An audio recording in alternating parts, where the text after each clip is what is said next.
I think it's very popular because it's one of the last remaining Western places, and also we have a ton of entertainment. We've got live music and dancing 7 nights a week, bull riding on Wednesdays and Fridays, free dance lessons, karaoke, and we've got some award-winning barbecue that we serve with all of us. So, and we can hold groups up to 2,000 or 3,000 people.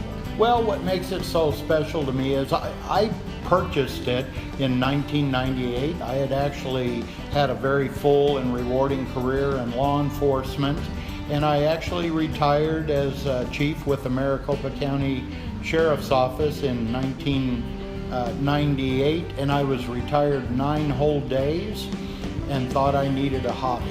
And I figured it'd be something where I'd come in like once a week, pick up a bag of money and go to the bank. That'd be my job. It hasn't worked out that way.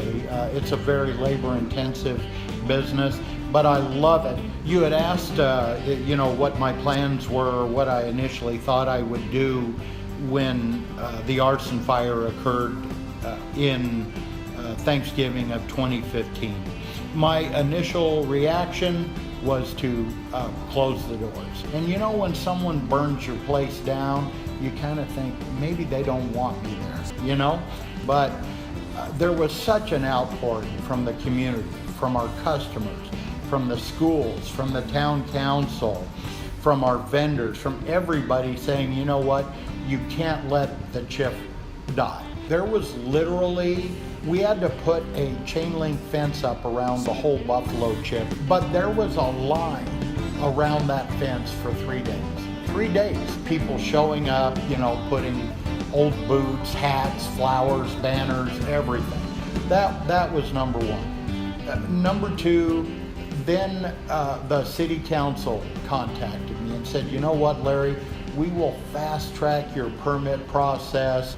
And so they stood behind me 100%. And just the number of calls I was getting from everywhere.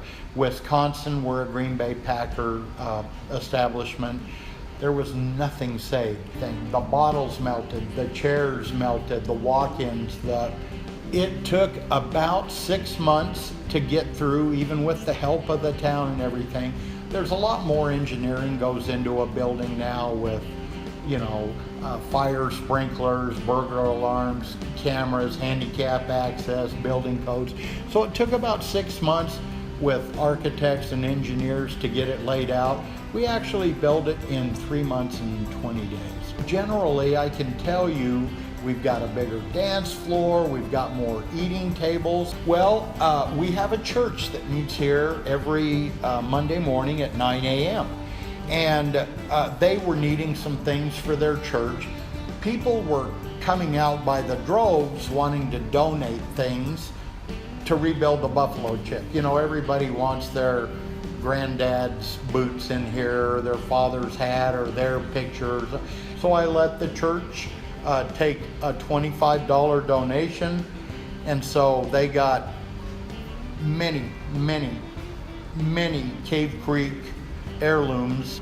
One of the things, and I don't generally mention this community came together and raised $55,000 for our staff. They were all out of work during Christmas, and there's always a chance that you take when you rebuild and you've been out of business for a year, that your customers, loyal customers, will develop different spending habits, find other places to go, and that when you reopen, you won't have the crowds that you had before. It has been the opposite for us. Thankful that our customer base stayed.